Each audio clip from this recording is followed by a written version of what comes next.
ரஞ்சித்துக்கும் எனக்குமான கருத்து மோதல், விரிசல், விவாதம் எல்லாமே மேடையில் அப்படி தான் தொடங்கினது. ஆனால் அவங்க ரெண்டு பேருடைய சினிமாவுடைய வரவை ஆராதித்து கொண்டாடினதில் நான் ஒருத்தன். பல இடங்களில் அவங்க ரெண்டு பேருக்காக நான் விவாதம் செஞ்சுருக்கேன், சண்டை போட்டிருக்கேன்.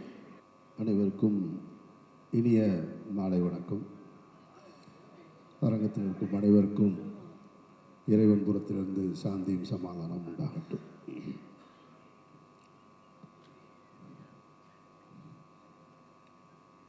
எல்லாரும் ரொம்ப பிரமாதமாக ரொம்ப நெகிழ்ச்சியாக பேசிட்டு போயிருக்காங்க.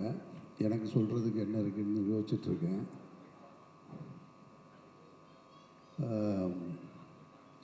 ரஞ்சித்திலேருந்து தொடங்குறேன் நான். ஆமாம்,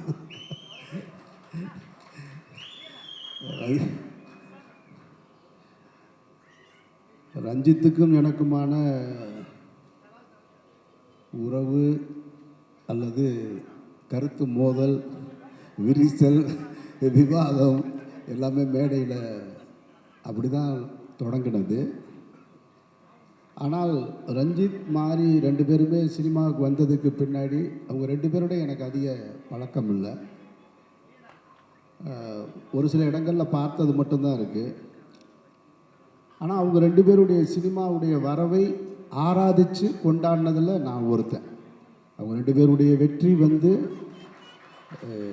அது என்னுடைய வெற்றியாக நான் பார்த்தேன். பல இடங்களில் அவங்க ரெண்டு பேருக்காக நான் விவாதம் செஞ்சுருக்கேன், சண்டை போட்டிருக்கேன். அப்படி இருக்கும்போது ரஞ்சித் ஒரு முறை என்ன அவர் படத்தில் நடிக்கிறதுக்காக கேட்டிருந்தார். அவருடைய ப்ரொடக்ஷனில் ரொம்ப முக்கியமான படம், என்னுடைய அலுவலகத்துக்கு வந்து அண்ணா நீங்கள் நடிக்கணும் அப்படின்னாரு. சரி ஓகே, என்னோடய அசிஸ்டன்ட் தான் கதை சொல்லுவான் அப்படின்னு. சரி கதை கேட்டேன், எப்படி இருக்குன்னாரு. என்னோடய ஒப்பீனியனை சொல்லிட்டேன் நான். ஆனால் அந்த படத்தில் நடிக்கலை நான். ஆக்சுவலாக தண்டகாரண்யம் அது மிஸ் ஆயிடுச்சு. அது அவங்க பேசிட்டு போன டைமுக்கும் அந்த படம் தொடங்கினதுக்கான காலகட்டம் கொஞ்சம் தள்ளி இருந்ததுனால நான் அதுக்குள்ளே என்னுடைய இறைவன் பெரியவன் ஷூட்டிங் கிளம்பிட்டதுனால பண்ண முடியலை. ஆனால் அதே ரஞ்சித்துடைய ப்ரொடக்ஷனில் மாரி செல்வராஜ் வந்து நடிக்கணும்னு என்கிட்ட கேட்குறாரு. மாரியே நான் முதல்ல பார்த்தது வந்து ஈழப்பிரச்சனையில் நானும் அண்ணன் சீமானும் கைதாகும்போது அப்போ ராமுடைய அசிஸ்டண்ட்டாக வருவார். அப்படி பார்த்த மாரி செல்வராஜ். அந்த மாரி செல்வராஜ் அதுக்கு பின்னாடி பரியேறும் பெருமாளில் பார்க்குறேன். பரியேறும் பெருமாளுடைய அந்த முதல் படத்திலேயே தன்னை யார் அப்படின்றத ரொம்ப அழுத்தம் திருத்தமாக சொன்ன ஒரு இயக்குனர்.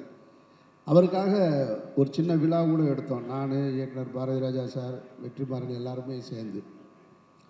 அந்த மாதிரி செல்வராஜ் வந்து இப்போ என்னை வந்து நடிக்கணும்னு கேட்குறாரு. ரஞ்சித் அண்ணன் தான் ப்ரொடியூசரு, நீங்கள் நடிக்கிறீங்களான்னு. நான் டைரக்டராக இருந்து நடிக்க வந்தாலும் எனக்கு விருப்பமான அல்லது என் மனதுக்கு நெருக்கமான ஏதாவது இருந்தால் தான் நடிக்கிறது. நடித்தே ஆகணும் அப்படின்ற எந்த கட்டாயத்திலையும் நான் இல்லை. அதனால் மாறி கேட்கும்போது எனக்கு அந்த நம்பிக்கை இருந்தது. ஏன்னா மாறி போன்ற ஒரு இயக்குனர்கள் தமிழ் சினிமாவுக்கு அவசியம்னு அடிக்கடி நான் சொல்லிக்கிட்டே இருக்கேன். நான் இருந்துக்கிட்டே இருக்கும். மாரியும் சரி ரஞ்சித்தும் சரி, 1000 எதிர்ப்புகள் வந்தாலும் உங்கள் படைப்புகளை நீங்கள் தொடர்ந்து செஞ்சுக்கிட்டே இருக்கணும். அதுக்கு என்னை போன்றவர்கள் உறுதுணையாக இருப்போம், பக்கத்திலே இருக்கும். அது எவன் வந்தாலும் பார்க்கலாம், சண்டை செய்கிறோம், அதில் ஒன்றும் மாற்று கருத்தே கிடையாது. இப்போ மாறி கேட்டு கதை சொன்னார். கதை சொன்ன உடனே அவர் ஒரு கதை சொன்னார். சொல்லிவிட்டு இது நீங்கள் பண்ணால் நல்லாயிருக்கும் சார்னார். சரியாக வருமா மாறின்னேன். சரியாக வரும் சார், பண்ணுங்கள் சார்னார். சரி ஓகே பண்ணலாம் மாதிரி அப்படின்ட்டு. அப்புறம் போயிட்டு திருப்பி ஒரு 2-3 வாரம் கழித்து வந்தார். 2-3 வாரம் கழித்து வந்துட்டு, சார் நான் சொன்னேன், ரஞ்சித் அண்ணன்ட்ட பேசினேன், அப்புறம் பார்த்தேன், அது எப்படி இருந்தால் நல்லா இருக்குமாடா, இன்னும் கொஞ்சம் அதை மாற்றுடான்னு சொன்னார் அப்படின்னு. திருப்பி வந்தார்.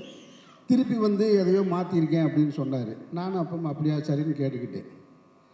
அவர் முதல்ல என்ன சொன்னார்ன்றது என் மைண்டில் இல்லை, ரெண்டாவது என்ன சொன்னார்ன்றது என் மைண்டில் இல்லை.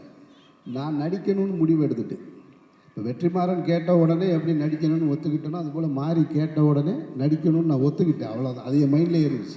அவர் என்ன சொல்கிறாரு சொல்லலைன்றதெல்லாம் அப்புறமா அந்த படப்பிடிப்பு தொடங்கும்போது சில பிரச்சனைகளில் அப்போ நான் இல்லை. அப்புறம் படப்பிடிப்பு ஸ்டார்ட் ஆயிடுச்சு. திரும்ப ரொம்ப நாள் கழிச்சு ஒரு தடவை ஃபோன் பண்ணுறாரு. சார் என்ன சார் போகலாமா சார் அப்படின்னாரு. என்ன மாதிரி விளாட்றீங்களா நீங்கள் எப்போ ஜனவரி பிப்ரவரியில் கேட்டீங்க, இப்போ திடீர்னு வந்துருக்கீங்க, நீங்கள் ஷூட்டிங் போயிட்டீங்கன்னு கேள்விப்பட்டேன். சார் இல்லை சார், அது அப்படியே தான் இருக்குது, நீங்கள் தான் வரணும், நீங்கள் தான் நடிக்கணும் அப்படின்னாரு. சரி மாதிரி வர்ற மாதிரி அப்படி தான் மாறி கூட இந்த படத்தில் நான் ஜாயின் ஆகிட்டேன். இப்போ அவர் ஒரு டைரக்டரு. அந்த படத்தோட கதை பிகினிங்லேருந்து எண்டு வரைக்கும் அவருக்கு தெரியும், சேஞ்சஸ் தெரியும், எல்லாருக்குமே அப்படி தான். அப்போ என் படத்தை கேட்டிங்கன்னா எனக்கு தெரியும். நான் அவர் சொன்ன எந்த கதையும் எனக்கு ஞாபகம் இல்லை. அந்த கேரக்டர் மற்ற விஷயங்கள் மட்டும்தான் ஞாபகம் இருக்குது. ஸ்பாட்டில் என்ன பண்ணுவாப்புலன்னா மாறி நான் அந்த கதையை முழுசாக ஞாபகம் வச்சுருக்கிற மாதிரியே நினச்சி சொல்லுவாப்புல. சார் அந்த இருக்குல்ல சார், அந்த சீன் அது இருக்குல்ல, அதுக்கடுத்து இதுவும் பார்ப்பல. நானும் தெரிஞ்ச மாதிரி சரி சரி சொல்லுங்க எதுவுமே எனக்கு ஞாபகம் இல்லை. மாறி என்ன சொன்னாரோ அதை செஞ்சுருக்கேன் நான், அவ்வளவுதான். இந்த படத்தில் எப்படி வட சென்னையில் அந்த ராஜன் கேரக்டருக்கான வெற்றிமாறனை சேருமோ, இந்த பாண்டியராஜனுக்கு ஏதாவது ஒன்று வந்ததுன்னா அது மாரி செல்வராஜுக்கு தான் போயிடுச்சு. அது எனக்கு அதுக்கு எந்த தொடர்பும் இல்லை. மாரியும் ரஞ்சித்தும் என் மேலே வச்சிருக்கிற அன்புக்கு நான் நன்றி ரொம்ப. ஏன்னா மாரி நான் எப்போயும் எமோஷனலாக ஆகிற ஆள் கிடையாது, ரொம்ப ஸ்ட்ராங்கான ஒரு ஆள். மாரி அதை சொல்லும்போது அவர் எதிர்பார்த்ததை விட கூடுதலாக அந்த கேரக்டர் நான் பண்ணியிருக்கேன்னாரு. அது அவர் தான் அதை வாங்கியிருக்காரு. அதனால் மாரிக்கு தான் அந்த கிரெடிட் போய் சேரணும். அதுக்கப்புறம் துரு, உங்களுக்கெல்லாம் இந்த துருவை எப்போ தெரியும்னு தெரியலை. நான் பார்த்தது இந்த உலகம்னு 99 பார்த்தேன் நான் வீட்டில். சினிமா எவ்வளோ விசித்திரமானது அப்படின்றத இந்த ஸ்டேஜை வச்சு என் மைண்டுக்குள்ளே ஓட்டி பார்க்குறேன் நான். அவங்க அப்பாவும் நானும் ரொம்ப நெருங்கிய நண்பர்கள். அது யாருக்குமே தெரியாது. சினிமாவில் எங்கேயுமே அதை பற்றி நாங்கள் பேசிக்கிட்டதுமே கிடையாது. அவருடைய உழைப்பு என்னன்னு பக்கத்தில் இருந்து பார்த்தவன் நான். சேது படத்தில் டே 1லேருந்து பூஜையிலேருந்து ரிலீஸ் வரைக்கும் பார்த்தவன் நான். சேது வெற்றிக்கு அப்புறமும் பக்கத்தில் இருந்து பார்த்தவன் நான். அப்போல்லாம் துருவை போய் பாருங்க, 2 வயசு இருக்குமா துரு அப்போது 99ல். 2 வயசுலலாம் 3 வயசு. பெசன் நகர் வீட்டில் எதையாவது கேட்டால் அடம் பிடிச்சிக்கிட்டே இருப்பாப்புல. நான் தான் தூக்கிட்டு போவேன் கடைக்கு வாயான்னு. அவங்க ரொம்ப ஸ்ட்ரிக்டான அம்மா, அப்பா ரொம்ப செல்லம் அவருக்கு. அதுக்கப்புறம் துருவை எப்போ பார்த்தேன் அப்படின்னா ஒரு 10 இயர்ஸ் இருக்குன்னு நினைக்கிறேன் நான். அவங்க அப்பா விக்ரம் சார், அவங்க அம்மா, அக்கா எல்லாம் சேர்ந்து சாப்பிட போகணும், டின்னர் போகணுன்னு சொல்லிவிட்டு நானும் என் ஒய்ஃபு என் குழந்தைங்க எல்லோரும் சொல்லி போனோம். இப்போ என் பொண்ணு கேட்குது. அங்கேயும் அதே மாதிரி தான் பண்ணிக்கிட்டு இருந்தாப்புல. டேபிள்லேருந்து அங்கே இருந்தது அங்கே இருக்கிற ஃபுட்டை எடுத்தாப்புல, இங்கேருந்து அங்கிட்ட அது வேணுன்ற அடுத்த பிளேட்டில் என்ன இருக்கோ அதை தான் கேட்டுட்டு இருந்தேன். அப்படி தான் துரு பார்த்தேன் நான். அதுக்கு பின்னாடி யூஎஸ் போயிட்டார், படிச்சுட்டு வர்றாரு. இப்போ பார்த்தா பைசனில் ஒரு நாள் பார்க்குறேன் நான். எனக்கு சேதில் விக்ரம் எப்படி பார்த்தனோ அப்படியே இருந்து. விக்ரம் சார்கிட்ட ஒரு வெறி இருக்கும். அவர் நான் சொல்கிறத கொச்சையாக எடுத்துக்க வேணாம், நான் என் மனசில் ஃபீல் பண்ணதை சொன்னேன் நான். அந்த படம் நடந்துட்டு இருக்கும்போது அவர் ரொம்ப ஃபைட் பண்ணி தான் இந்த இண்டஸ்ட்ரிக்குள்ளே வந்தார். நிறைய அவமானங்கள் பட்டிருக்காரு. அதை எதையுமே உங்களுக்கெல்லாம் தெரியாது, எனக்கு தெரியும். யார் அவரை அவமானப்படுத்தியது, எப்படிலாம் படுத்தினாங்க, அவங்கெல்லாம் இன்றைக்கி என்ன பொசிஷனில் இருக்காங்கன்றதெல்லாம் எனக்கு தெரியும். அவ்வளோ சொல்லுவார் என்கிட்ட. அவரும் நானும் அதிகமாக பயணிச்சிருக்கோம். அப்போ ஷூட்டிங் ஸ்பாட்டில் ஏதாவது கேட்டுகிட்டே இருப்பார், எனக்கு சரியாக வருமா, நான் நல்லா வருவேனா, நான் நல்லா வருவேனா, நான் நல்லா வருவேனான்னு. ஏன்னா அந்த படம் எடுத்து முடித்ததுக்கு பின்னாடி கூட ரிலீஸ்க்கு பண்ண முடியலை சேது. அப்பவும் அவர் ஃபைட் பண்ணிக்கிட்டே இருக்கார். அந்த இடைப்பட்ட காலத்தில் கூட போய் டப்பிங் பண்ணிட்டு வர்றார். பிரபுதேவா சாருக்கு ஒரு படத்தில் டப்பிங் பண்ணிட்டு வர்றார். இவ்வளோ பெரிய படம் பண்ணியிருக்கோம், ஆனால் அந்த படம் ரிலீஸ் ஆகலைன்னு அதை பற்றி கவலைப்படாமல் டப்பிங் பண்ணிட்டு வர்றாரு. ஒரு டெலிவிஷனுக்கு சீரியல் பண்ணணும்னு சொல்லிவிட்டு என்னையை கூப்பிட்டு உட்கார வச்சு ஒரு ஸ்கிரிப்ட் எழுதி அதை பண்ணணுமா வாங்க அப்படின்னு சொல்லிட்டு நான் அவரும் பெசன்ட் நகரில் பீச்சில் உட்காந்து எழுதிட்டுருக்கோம். அவ்வளவு கஷ்டப்பட்டு வந்தவர். அப்போ கேட்டுகிட்டே இருப்பார். அப்போ நான் சொல்லுவேன், இங்கே பாருங்களேன், நீங்கள் வந்து ஆள் பார்க்க ரொம்ப அழகாக இருக்கீங்க, யூத்தாக இருக்கீங்க, நல்லா பெர்ஃபார்ம் பண்ணுறீங்க. இப்போது இங்கே வந்து என்னன்னு கேட்டிங்கனாக்கா, அந்த டைமில் அஜித் விஜய்னு 2 நடிகர் வந்துட்டாங்க. அவங்களுக்கு ஃபேன் ஃபாலோவிங் கூடிக்கிட்டே இருக்குது. நான் சொல்கிறேன், நான் கொஞ்சம் கொஞ்சமாக 2 பேருடைய படங்களுக்கும் அந்த டைமில் தான் சேது அண்டர் ப்ரொடக்ஷனில் இருக்குது. அப்போ நான் சொன்னேன் அவர்கிட்ட, அவங்க 2 பேரும் என்ன பொசிஷனில் இருப்பாங்கன்றது தெரியல. ஏன்னா ஃபேன் ஃபாலோவிங் வச்சுருக்காங்க. இதில் யார் நம்பர் 1 யார் நம்பர் 2 அதெல்லாம் எனக்கு அதை ஜட்ஜ் பண்ண முடியும். ஆனால் ஒன்று சொல்கிறேன், நான் நீங்கள் கடைசி வரைக்கும் சினிமாவில் இருப்பீங்க. அது மட்டும் எனக்கு நல்லா தெரியும். கடைசி வரைக்கும் இருப்பீங்க. நீங்கள் தான் சினிமா வேணான்னு ஒதுங்கினா தான் உண்டு தவிர சினிமா உங்களை ஒதுக்கவே முடியாது. அப்படி ஒரு ஆக்டர் நீங்கள், அதில் எந்த டவுட்டும் கிடையாது. அவ்வளவு டெடிக்கேஷன் அப்படிலாம் பார்க்கவே முடியாது. சும்மா சினிமாவில் டெடிக்கேஷன் சொல்லுவாங்க. நான் பார்த்து வியந்ததில் வந்து விக்ரம் தான். அது ரஞ்சித்துக்கு நல்லா தெரியும். அது சொல்லவே வேணாம். தங்கலானில் பார்த்துருக்கேன். கும்பகோணத்திலிருந்து திருவிடைமருதூரில் ஷூட்டிங் நடக்கும். உடம்பு குறைக்கணும், அந்த பாண்டிமடம் போர்ஷன் பண்ணணுங்கும்போது காலையில் எந்திரிச்சு நடந்து வருவார். ஒரு ஹீரோ அந்த படத்தில் நடிக்கிறதுக்காக லொக்கேஷனுக்கு நடந்தே வருவார். அது ஒரு 15 கிலோமீட்டர் இருக்கும். காலையில் நட, திருப்பி வரும்போது நட, 15 கிலோமீட்டர். அப்படியே இப்படி ஆகிட்டாப்புல பாண்டிமடம் போர்ஷன். கிட்டத்தட்ட அவருக்கு ஒரு வெறி இருந்தது, ஏன்னா நாம் ஜெயிக்கணும்னு. துருவுக்கு அது தேவையில்லை, ஏன்னா அப்பா பெரிய ஸ்டார். ஆனால் துருவுக்கிட்டையும் அது இருக்கிறத நான் பார்த்தேன். நான் உங்கள்கிட்டையும் பார்த்தேன். நான் அவ்வளவு, ஏன்னா அவர் படித்ததுக்கும் ஸ்டூடெண்ட்டு மாதிரி எந்திரிச்சு நின்று அவ்வளவு எனக்கு ஆச்சரியமாக இருக்குது. யூஎஸில் படிச்சுட்டு அங்கேருந்து வந்து மாரி செல்வராஜ் லொக்கேஷன்லாம் உங்களுக்கெல்லாம் தெரியும்ல. அவர் என்ன ஊட்டிலேயும் கொடைக்கானலும் எடுப்பார். அது ஒரு காடு, பொட்டக்காடு, எங்கே முள் இருக்குது எது இருக்குதுன்னு தெரியாது. அதில் கொண்டு வந்துக்கிட்டு அது கொடுக்குற காஸ்டியூம் இருக்குல்ல, அந்த கைலியை பார்த்தா எப்படா கிளியிருன்ற மாதிரியே இருக்கும்.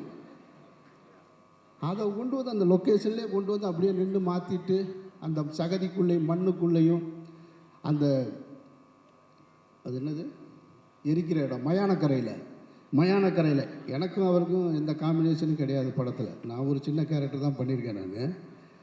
நான் நின்று பார்த்துட்ருக்கேன். நான் அப்போ பார்க்க எனக்கு வாய்ப்பு கிடைச்சது. அப்போ எனக்கு தெரிஞ்சது, நான் துருவோட முதல் 2 படமும் பார்த்துருக்கேன். துரு எப்படி வந்து விக்ரம் சார் பிதாமகனில் கிடைச்சது துருவுக்கு இந்த படத்திலே கிடைச்சிருச்சுன்னு நான் நினைக்கிறேன். நான் அப்படி தான் நான் ஃபீல் பண்ணுறேன். எனக்கு ஆச்சரியம், என்னடா நம்ம தூக்கிட்டு கடைக்கு தூக்கிட்டு போன பிள்ளையோட நடிச்சிட்டு இருக்கோம், பரவாயில்ல, சினிமா புதுசாக நிறையா சொல்லி தருதுன்னு. வாழ்த்துக்கள் துரு, வாழ்த்துக்கள்.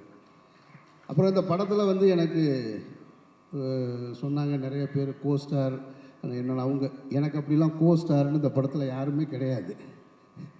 எங்குழுந்து அவங்க ரெஜிஸா சொல்லும்போது சொன்னாங்க, எனக்கு அருமையான நண்பர் கிடச்சிட்டாங்க அனுபமா கூட தான் ஒரே ஒரு சீன் இருக்குது. எனக்கு ஒரு சீன், அவங்களோட அந்த பொண்ணு அவங்க வந்து அவங்களோட மலையாள படம்லாம் பார்த்துருக்கேன் நான். இப்போ கூட ஒரு படம் ட்ரெய்லர் வந்திருக்கு, செம்மையாக, ரொம்ப அழகாக ஸ்டைலிஷாக. ஆனால் இந்த படத்தில் பார்த்தீங்கன்னா, உட்காருங்க ப்ளீஸ், இந்த படத்தில் பார்த்தீங்கன்னா வேறு ஒரு டைமென்ஷன். அதில் என்னென்னா, அப்படின்னா நம்மளை ஒரு மாதிரி அரட்டிடுச்சு. அப்படி பண்ணிகிட்டு இருக்கும்போதே டக்குன்னு அப்படி கண்ணிலேருந்து கண்ணீர் வருது. என்னடா இந்த பொண்ணு கிளிசரின் போட்டு அழுகுதா, கிளிசரின் போடாமல் அழுகுதான்னா பிரமாதப்படுத்திச்சு. நான் ஒரு டைலாக் பேசணும், என் டைலாக் முடிஞ்சதுக்கப்புறம் அவங்க இது பண்ணணும். டைலாக்கே இல்லை, அந்த பர்ஃபார்மன்ஸ்லேயே ரியாக்ஷன், அதுக்கான பதிலை சொல்லி முடிச்சுட்டாங்க. ரொம்ப நான் ரசித்தேன் உண்மையிலேயே. அன்றைக்கி நான் ரசித்து பார்த்தேன். வாழ்த்துக்கள். அதெல்லாம் அவ்வளவு இது. ஆனால் இவங்களெல்லாம் ஷூட்டிங் ஸ்பாட்டில் பார்க்குற வாய்ப்பு மட்டும் எனக்கு கிடைச்சது. காம்பினேஷன் கிடையாது. ஷூட்டிங் ஸ்பாட்டில் பார்த்தேன், ரெஜிஸா பார்த்தேன், பசுபதி சார் பார்த்தேன். பசுபதி சாருக்கும் எனக்கும் ஒரு உறவு இருக்குது. அது அவருக்கும் தெரியாது, நானும் சொன்னதில்லை. அது என்ன உறவுன்னா, பருத்தி வீரன் படத்தை நான் பொதுவாக என்னுடைய திரைப்படங்களுக்கான கதையை எழுதும்போது இதில் யார் நடிக்கிறா இதில் யார் நடிக்கிறா அப்படின்லாம் எழுதுகிற பழக்கம் இல்லை. அது ஒரு கேரக்டர் அப்படி தான்.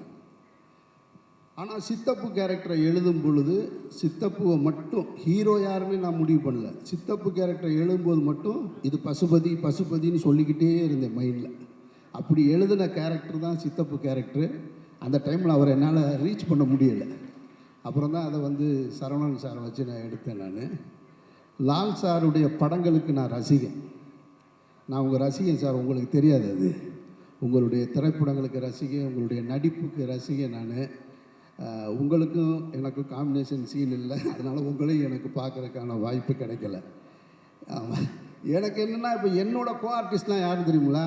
அவங்கெல்லாம் மேடையில் கூப்பிடல, பூரா அந்த 5 கொலை பண்ணவங்க 4 கொலை பண்ணவங்க இவங்க தான் என் கோ ஆர்டிஸ்ட்டு. இவங்களோடையே தான் நான் அந்த படத்தில் அதிகமாக இருந்திருக்கேன். அப்புறம் மற்றபடி இந்த கம்பெனி பற்றி சொல்லணும். அப்ளாஸ், நானும் ப்ரொடியூசராக இருந்திருக்கேன், டைரக்டராக இருந்திருக்கேன். நானும் வேறு படங்களை நடிச்சிருக்கேன் வேறு கம்பெனியில்.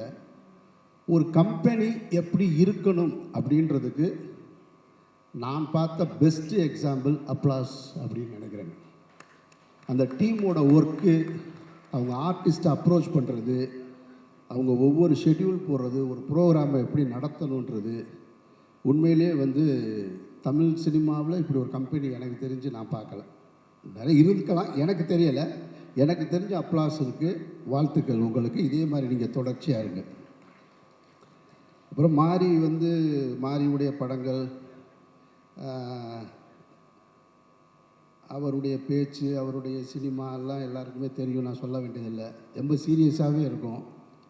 ஆனால் எனக்கு ஒரு ஆச்சரியம், மாரிக்குள்ளே வந்து ஒரு ஹீரோ, ஒரு ஒரு ஒரு ரொமான்ஸ் இருக்கான்னு ரெஜிஸா சொல்லும்போது தான் எனக்கு தெரியுது. அவங்க தண்ணிக்குள்ளே விழுந்தாங்கன்ன உடனே கூலிங் கிளாஸோட கூச்சிருக்காரு அப்படின்னு. ஏன்னா அவங்களுக்கு நீச்சல் தெரியாது, எனக்கும் தெரியாது. இப்போ ஒருவேளை எனக்கு அந்த சீன் இருந்துச்சுன்னு வச்சுங்க, நான் விழுந்துருந்தேன்னு வச்சுங்க, டே அசிஸ்டண்ட்டை கூட்டு அப்படியே அவன் என்ன ஆச்சுன்னு பாடுறான், ரொம்ப நேரம் ஆச்சு உள்ளே போய். ஆனால் உண்மையிலே இது வரைக்கும் தமிழ் சினிமாவில் எம்ஜிஆர் கூட செய்யாதது கூலிங் கிளாஸோட குதிச்சது நீங்கள். அவர் கூட போகும்போது எல்லா படத்துலையும் பார்த்துருக்கோம், கண்ணாடியை கலட்டிட்டு தான் குதிப்பாங்க. நீங்கள் ஒரு படி மேலே போயிட்டீங்க. ஆமாம், ஷூவோட வாட்செலாம் கலட்டி கொடுப்பாங்க சண்டை போடும்போது, நீங்கள் அதுக்கும் மேலேயும் போயிட்டீங்க. அதுதான் சொன்னாங்க, சரி பெஸ்ட்டு ஃப்ரெண்டுன்னு. வாழ்த்துக்கள் 2 பேருக்கும். அப்புறம் இந்த தம்பி கேமராமேன் எழிலரசன் தானே, அருமையான ஒர்க்கு, பிரமாதப்பட்டு. நான் ஸ்பாட்டில் பார்த்து ரொம்ப அட்மையர் ஆனேன். ரொம்ப ரொம்ப பிடிச்சது எனக்கு உங்களுடைய ஒர்க்கு. அப்புறம் இந்த நிவாஸ் மியூசிக் டைரக்டர் எங்கே இருக்காப்புல நிவாஸ், எனக்கு ஒரு நிமிஷம் வந்து துருவுக்கு போட்டியாக நீ வந்துடுவியோன்ற அந்த அச்சம் இருந்து. என்ன டான்ஸே அது, என்ன பெர்ஃபார்மன்ஸு ஸ்டேஜில். மாறி இப்படி பார்க்குறாப்புல, அடுத்த படம் இவனே போட்டுருவோமா நம்ம ஹீரோவா அப்படின்னு எனக்கே தோணுச்சு. ஏன்னா இப்படி ஒரு எனர்ஜி எங்கேருந்து வரும்? அத்தனை பாட்டை எப்படி மனப்பாடம் பண்ணி அதை பாட முடியும்? அது இப்போ அந்த மூடோட, அதில் டான்ஸ் வேறு இடையில ஒரு இடத்துல மைக்கேல் ஜாக்சன் ஸ்டெப்பெல்லாம் போகிறாப்புல, அப்படி ஜம்ப் பண்ணி போகிறாரு. இவ்வளவு எனர்ஜிலாம் யாருக்கிட்டையுமே இருக்க வாய்ப்பு இல்லை. நான் எழுதி தரேன், நீ கண்டிப்பாக ஹீரோவாக போகிறீங்க, அதில் எந்த மாற்று கருத்தும் கிடையாது. அதனால் இந்த பைசன் வந்து படம் பார்க்கக்கூடிய வாய்ப்பும் எனக்கு கிடைச்சது. மாரியுடைய மற்ற படங்களை விட இங்கே ஏற்கனவே அவங்க சொன்னது மாதிரி இந்த படம் வந்து ரொம்ப இன்னொரு டைமென்ஷனாகவும் இருக்குது. கிராமங்கள்லேயே அந்த கேமராவை வச்சு அந்த கிராமத்து மனிதர்களை வச்சு எடுத்துக்கிட்டு இருந்த மாதிரி ஒரு ஸ்டெப்பு மேலே போய் இன்னொரு டைமென்ஷன் இருக்குது. அந்த ஸ்போர்ட்ஸ் சம்மந்தமான படமாக இருக்கிறதுனால நான் பார்த்தேன். ஏன்னா அந்த இடத்துல கொஞ்சம் தடுமாற்றம் இருக்கும் எல்லாருக்கும். அதை உடைக்கிறது இருக்குல்ல, அந்த உடைக்கிறத சரியாக உடைச்சிருக்காரு. பாரதி ராஜா சாருக்கு இந்த பிரச்சனை இருந்ததுன்னு சொல்லுவாங்க. அவருடைய முதல் 3 படங்கள் கிராமத்து படங்களாக இருந்தது, வெற்றி படங்கள், தொடர் வெற்றி படங்கள். 16 வயதிலே கிழக்கே பூமுறையில் புதிய வார்ப்புகள்லாம் வெற்றி ஆன உடனே இந்த ஆளுக்கு கிராமத்து படம் தான் எடுக்க தெரியும், வேறு எதுவும் எடுக்க தெரியாதவனே வச்சாரு. ஒரு ஆப்பு சிகப்பு ரோஜாக்கள்னு ஒரு படம் எல்லாத்தையும் தாண்டி ஒரு ஹிட்டு. அது மாதிரி இன்னொரு இடத்துக்கு மாறி நகண்டிருக்காப்புல. மாறி அந்த விஷுவல்ஸும் நான் பார்த்தேன்.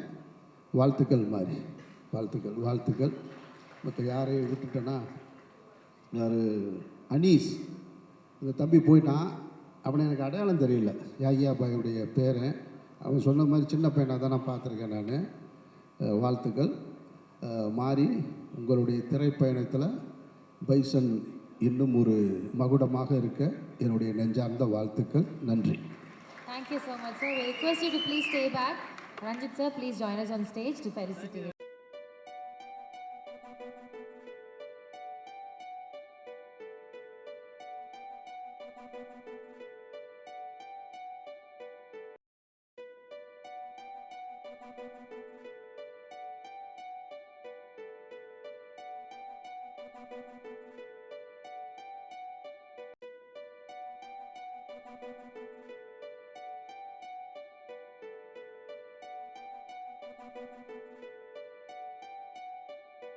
சாரி, நான் அந்த படம் பார்த்தேன்னு சொல்லிவிட்டு அதுலேருந்து ஒன்றுமே சொல்லலைன்னு நினைக்கிறேன். அதுக்கு தான் சொல்ல வந்தேன், மறந்துட்டேன் டக்குன்னு. துரு, நான் படம் பார்த்தேன் துரு, உண்மையிலே சொல்கிறேன், நான் பிரமாதமாக பண்ணியிருக்கேன். நான் ரொம்ப ரசித்த கேரக்டரு ஒரு ஹீரோவாக துருவுக்கு இது ரொம்ப முக்கியமான படம். நான் ரசித்த கேரக்டரு பசுபதி சார், உங்கள் கேரக்டர் தான் சார். மொத்த படத்துலேயும் உங்களை நான் ரசிச்சுக்கிட்டே இருந்தேன். நான் எண்ணம் கலக்கிட்டீங்க. வாழ்த்துக்கள் சார். நன்றி நன்றி. Thank you so much, sir.